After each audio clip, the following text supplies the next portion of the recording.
এরকম ভাবে আমরা যদি 3D5 তৈরি করতে চাই তাহলে আমাদের কি করতে হবে চলেন দেখে নিই। তারপরে টেক্সট টুলে যাব।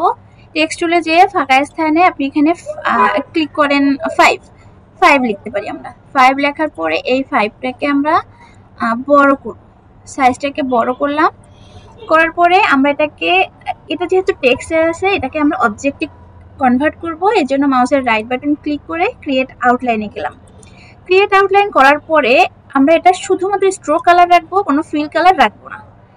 এরপরে আমরা ডিরেক্ট সিলেকশন টুল নিয়ে দেখেন 5-এর 2টা বর্ডার, আমরা যে কোনো একটাকে রাখবো, অন্যগুলোকে ডিলিট করে দেব। ডিলিট করার সময় অবশ্যই খেয়াল রাখবো যাতে কোনো ছোট বিন্দুও না থাকে। যেমন এই যে এরকম একটা অ্যাঙ্কর পয়েন্ট যদি থেকে যায় তাহলে আমাদের কাজ করতে অসুবিধা হবে, এটাকে আমরা ডিলিট করে দেবো। দিয়ে সিলেকশন টুল নিয়ে দেখেন রাইট বাটন ক্লিক করে অবশ্যই আনগ্রুপ করে দিবেন। আনগ্রুপ করার পরে আবার রাইট বাটন ক্লিক করব, তারপরে রিলিজ কম্পাউন্ড পাথ করব। রিলিজ কম্পাউন্ড পাথ করার পরে আমাদের কাজ মোটামুটি শেষ। এইবার আমরা এই যে একটা ইলিপস নিয়ে রেখেছিলাম, এই ইলিপসটাকে ওয়ালটা চেপে ধরে লম্বালম্বিভাবে সামনে নিয়ে ছেড়ে দিব, কপি করবো আর কি। এবার দুইটাকে সিলেক্ট করে আমরা ব্লেন্ড টুলে যাব।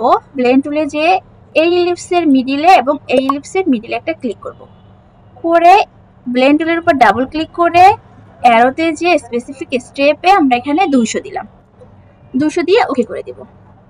এবার দেখেন এই যে ইলিপসের ব্লেন্ড করলাম এটা এবং এই 5 দুইটাকে সিলেক্ট করে আমরা যাব অবজেক্টে। অবজেক্ট থেকে যাব ব্লেন্ড থেকে রিপ্লেস পেনে যাব। দেখেন সুন্দর, দেখেন কত সুন্দর একটা 5 তৈরি। খুব সহজে আমরা এরকমের 3D5 তৈরি করতে পারবো এবং শুধু 5 না, আপনারা যে কোনো কিছুই এই একই নিয়মে তৈরি করতে পারবেন। Thank you.